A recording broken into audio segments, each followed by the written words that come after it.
Após os acontecimentos na África do Sul, em Kyalami, Piquet abandonou a corrida após uma batida na quarta volta em um grande prêmio marcado por uma greve de pilotos. Agora, ele se prepara para sua próxima disputa, a segunda do ano, o Grande Prêmio do Brasil, em seu país e na cidade onde nasceu.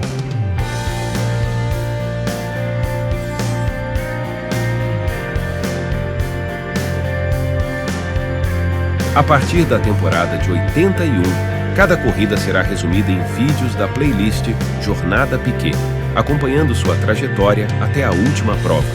Uma biografia audiovisual completa do tricampeão.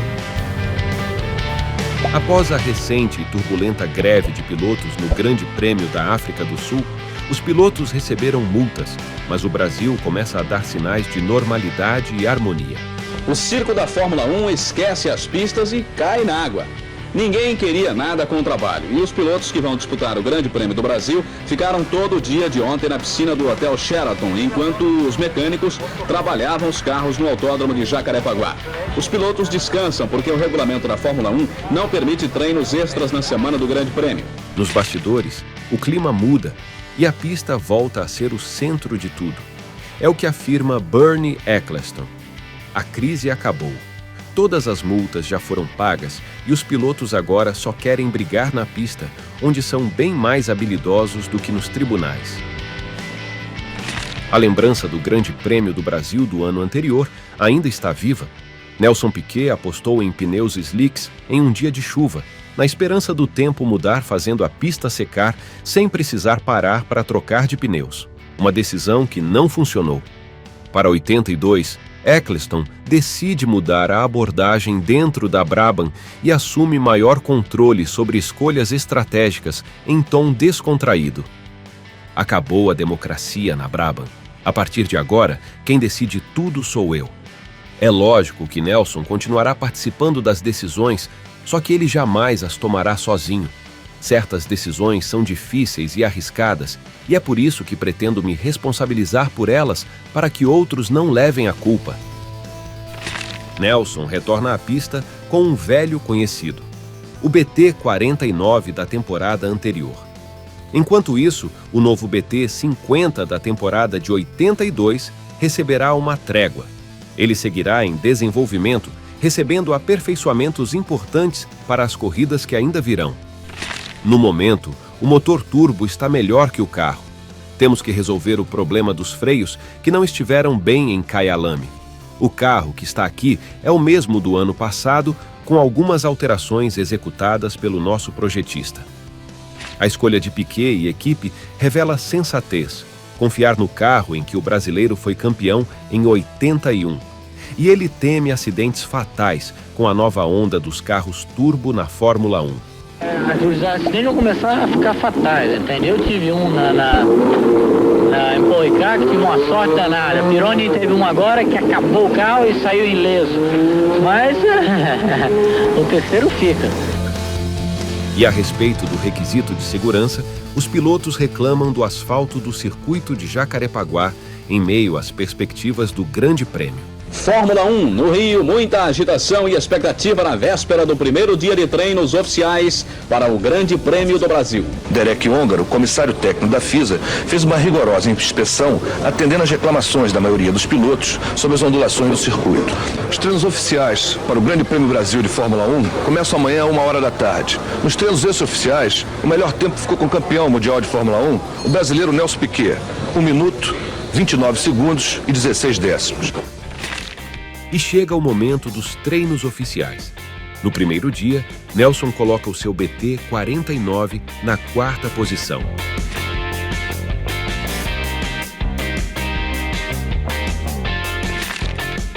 Somando os tempos do segundo dia, Piquet aparece em sétimo.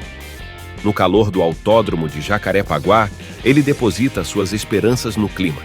Quanto mais quente, melhor para seus pneus mais duros. E ele deixa isso claro. É isto mesmo que eu quero. Sei que com sol forte, o desgaste físico é maior, mas neste caso, ele me favorecerá.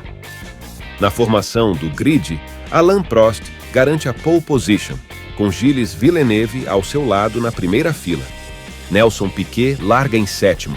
Raul Boesel ocupa a 17ª posição, enquanto Chico Serra parte da 25ª colocação. Como desejava Nelson Piquet, a corrida acontecerá sob um calor escaldante, capaz de esgotar fisicamente os pilotos. Por outro lado desse cenário extremo, os pneus Goodyear, mais duros, podem fazer a diferença.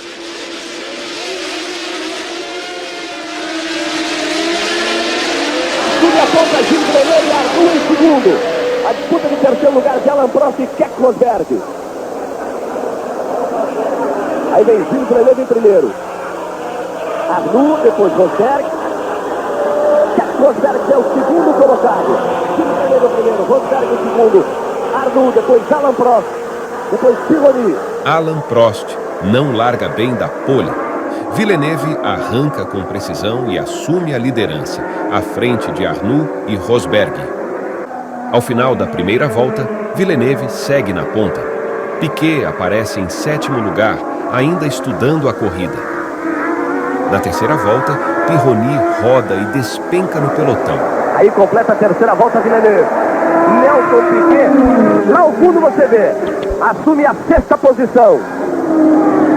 Pironi rodou e o Piquet assumiu, ganhou, herdou a sexta posição. Pouco depois, na quinta volta, o brasileiro parte para o ataque e ultrapassa Rosberg na junção. Nelson Piquet já ultrapassando a Keck Rosberg. Na curva sul, Nelson Piquet assume a quinta posição. Deixou para frear depois Nelson Piquet e assumiu a quinta posição. O ritmo cresce.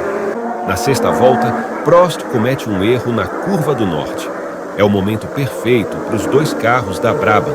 Errou a freada na curva norte, Alain Prost. E com isso acabou sendo ultrapassado pelas duas Brabham. Nelson Piquet vai para o quarto lugar. Errou a freada, Alain Prost, Patrese e Piquet passaram. Na verdade, a coisa está tão boa para o Piquet que é muito melhor até em relação ao que ele esperava. Ele só pretendia não perder, nas primeiras voltas, ficando largando em sétimo, não perder mais de 10 segundos em relação ao líder. Agora ele está a não mais que 4 segundos em relação ao líder. Excelente a situação, a corrida está muito para ele fazer uma boa corrida. A pressão continua e na nona volta Nelson supera o próprio companheiro Patrese. Da metade para o final da reta na entrada da curva sul. Agora, Nelson Piquet, botou por dentro. Nelson Piquet na terceira posição. Duas vezes ele não chegou. Na terceira, saiu do vácuo, botou por dentro. No mesmo local onde ele passou Keck Rosberg. A repetição para você acompanhar a manobra de Nelson Piquet. Precisa como sempre. Tomou a vantagem de tangenciamento, saiu na frente e foi embora em terceiro. Piquet agora passa a mirar René Arnoux, o segundo colocado. E na caça ao francês, é revelado que o carro de Nelson tem muitos alívios de peso, como até a retirada de instrumentos de temperatura. Ele necessita receber o ar frontal para evitar o superaquecimento. Exatamente o que ele fez agora. Você vê, ele saiu de trás do Arnoux, que o mostrador deve ter mostrado uma temperatura alta, ele foi buscar o ar para evitar o superaquecimento. Você falou como se o Brabham fosse um carro normal com todos os mostradores.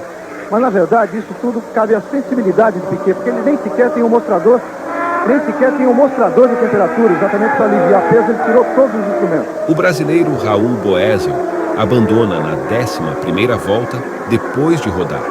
Enquanto isso, a pressão de Nelson Piquet sobre René Arnoux se intensifica. A posição é boa. Botou por dentro o Piquet, fixou a porta René Arnoux. Pela terceira vez na curva sul ele evita a ultrapassagem. Sempre o ponto preferido por Nelson Piquet para a tentativa de uma ultrapassagem. Ele botou por dentro. Ficou difícil.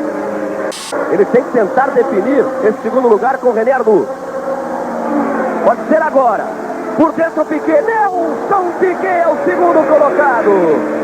Finalmente, sempre na tomada da curva sul, Nelson Piquet assume a segunda posição.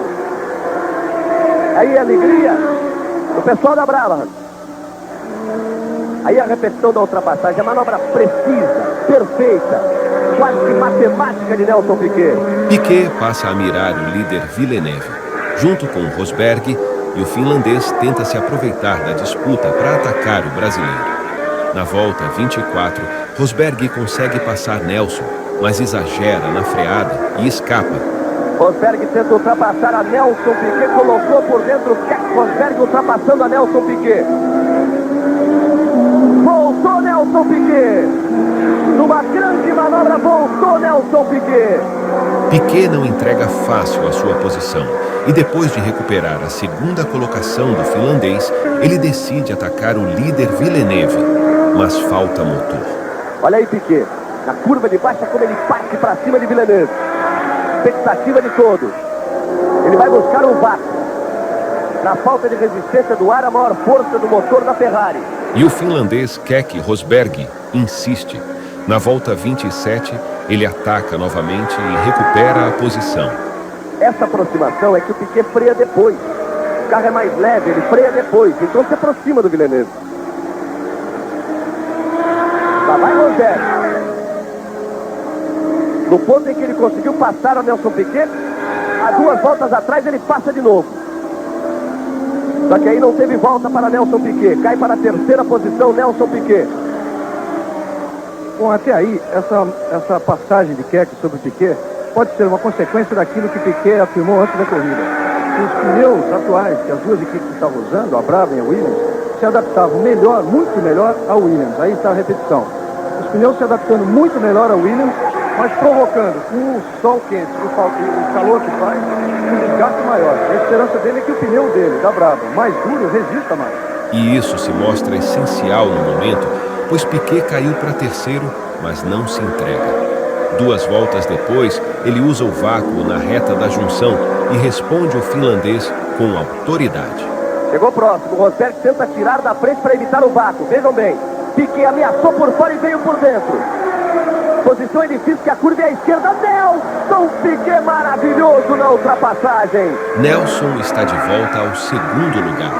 E a tensão atinge o auge na volta 30, pois Piquet parte para cima de Villeneuve.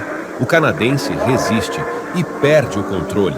Bic Cristal, a Bic que você sempre usou. A Bic Cristal de sempre. Tudo isso em meio aos comerciais. Venha para o mundo de Marlboro, um mundo de homens especiais, um mundo com sabor especial. Nelson Piquet, você viu, vai acompanhar a repetição agora, ele é o líder. Ele tentou por fora. Villeneuve travou as rodas na freada, saiu pela grama. Piquet evitou a batida. Villeneuve foi para o guarda-reio e Piquet é o líder. Agora, para evitar a batida, com o Villeneuve cruzando a frente dele assim, tem que ser muito hábil. Tem que ser um campeão do mundo. Enquanto isso, Patrese perde o controle de seu Brabham em uma rodada inesperada. E aí Patrese, não se assuste não, porque é Ricardo Patrese. É uma Brabham, mas não é Nelson Piquet. Ele volta à pista. O desgaste físico provoca erros e Patrese não resiste. Ele leva o carro de volta aos boxes. O calor é intenso e o piloto está completamente exausto, sem força sequer para sair sozinho do carro. E o Patrese, que deu para perceber, deixou a cabeça cair de forma esquisita depois que colocou no box depois da rodada. E agora, auxiliado pelos mecânicos, vai para o fundo dos boxes. Agora é a hora, e Piquet tinha também apresentado isso hoje, ainda antes da corrida, em que o cansaço começa realmente a prejudicar bastante o piloto. E ele dizia que com o sol quente, a temperatura muito elevada, todos os pilotos devem se cansar bastante. E ele talvez menos, ele está um pouco mais acostumado. E a prova disso é o que aconteceu com o próprio companheiro de equipe dele, o Patrese, agora mesmo no box, mal em consequência de talvez 4 a 5 quilos de perda em 36 voltas de corrida. Um outro brasileiro também abandona a corrida, Chico Serra. E o carro de Chico Serra na curva sul. Chico Serra, que fazia uma bela corrida, estava em 11º lugar lutando com o Jarier. A exceção de Piquet, os 2 outros brasileiros tiveram problemas, Raul Boesel e Chico Serra. Embora a liderança de Piquet pareça estável e segura, a vantagem do brasileiro sobre Rosberg não é tão confortável quanto parece. Quando Piquet completar mais uma volta. Aí Piquet, Rosberg, 2,26. Ali a diferença do Piquet para o Rosberg. Em meio à corrida, Villeneuve deixa claro que sua saída da pista na volta 30 não tem qualquer relação com Nelson Piquet. O canadense afasta qualquer responsabilidade do brasileiro no episódio. O Gilles Villeneuve chegou agora a pé aqui no box da Ferrari.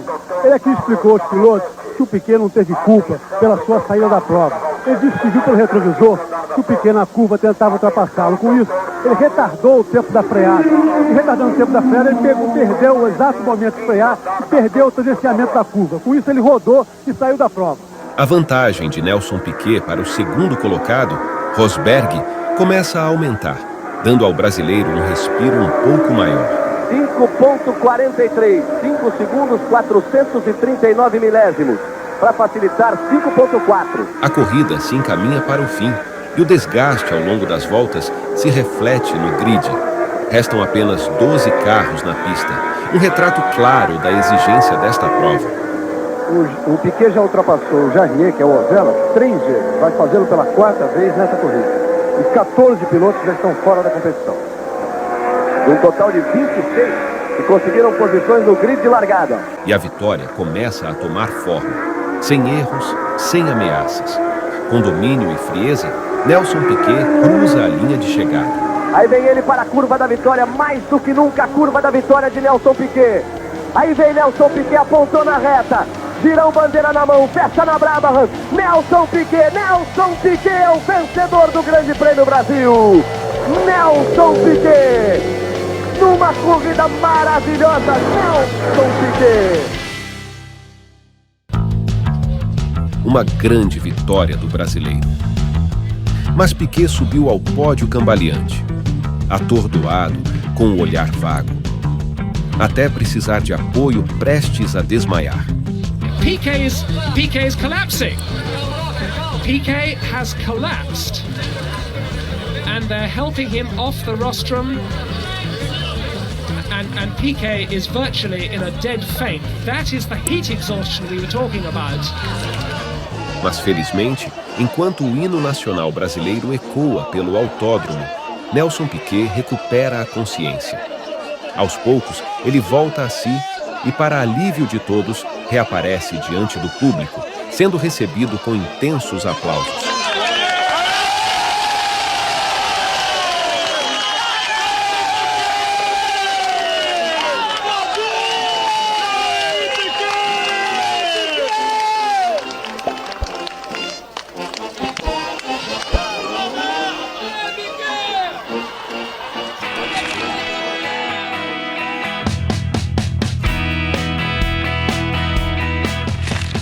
Com a vitória, Piquet sobe para a segunda colocação no campeonato de pilotos, agora com 9 pontos, ficando atrás apenas de Alain Prost, líder da classificação com 13. Depois da vitória em Jacarepaguá, Nelson Piquet finalmente se redimiu diante da torcida brasileira. Um ano antes, no mesmo circuito, ele havia frustrado o público ao errar na escolha dos pneus e perder a chance de lutar pela vitória. Agora, o cenário era diferente. Após semanas de preparação intensa, o brasileiro transformou a cobrança em combustível para conquistar um triunfo inesquecível. Eu devia uma boa apresentação aos torcedores, após o erro que cometi no ano passado, quando falhei na escolha dos pneus. Comecei a treinar na quarta-feira de cinzas e passei todo este tempo testando vários tipos de pneus, discutindo com o pessoal da Goodyear para saber qual seria o jogo mais indicado. Pouco depois da corrida, o brasileiro também explicou o desmaio sofrido no pódio, logo após a vitória. Para Piquet, o calor foi agravado pelo capacete de viseira fechada, sendo determinante para o mal-estar. O GP do Brasil é uma das provas mais difíceis da temporada. O circuito exige uma atenção muito grande do piloto. Acredito que o capacete foi o principal responsável por aquele desmaio no pódio. O calor era muito intenso e corri com a viseira abaixada, tive que respirar ar quente durante toda a corrida. Mas nem tudo ao redor da vitória brasileira foi cenário de celebração. Nos bastidores, a Brabham e a Williams passaram a ser alvo de protestos da Renault e da Tyrrell. O principal questionamento envolveu o peso dos carros após a corrida. Jean Sage, chefe da Renault, acusou as equipes rivais de utilizarem um artifício irregular durante a repesagem. Eles colocam uma quantidade extra de óleo no tanque de óleo após a corrida, o que facilita na hora da repesagem. Depois de uma longa análise, os comissários e o diretor de prova rejeitaram o protesto. Ainda assim, Jean Sage não se deu por satisfeito e prometeu levar a discussão adiante, até o Tribunal de Apelações da FIA. Vamos continuar com esta luta, inclusive porque ela interessa às grandes equipes, que não se valem de recursos como este. Enquanto Piquet celebra a conquista, a Fórmula 1 também se despede de um de seus grandes nomes. Carlos Reutemann decidiu encerrar sua trajetória na categoria. A Williams rapidamente encontra um substituto para ocupar o monocoque deixado pelo argentino, Mário Andretti. No próximo vídeo da série Jornada Piquet, o brasileiro desembarca em Long Beach para mais um desafio da temporada. Foi justamente nas ruas californianas que Piquet conquistou sua primeira vitória na Fórmula 1 e ele retornará em busca de mais um grande resultado. Curta, se inscreva e ative o sininho para receber as atualizações da playlist. Até mais!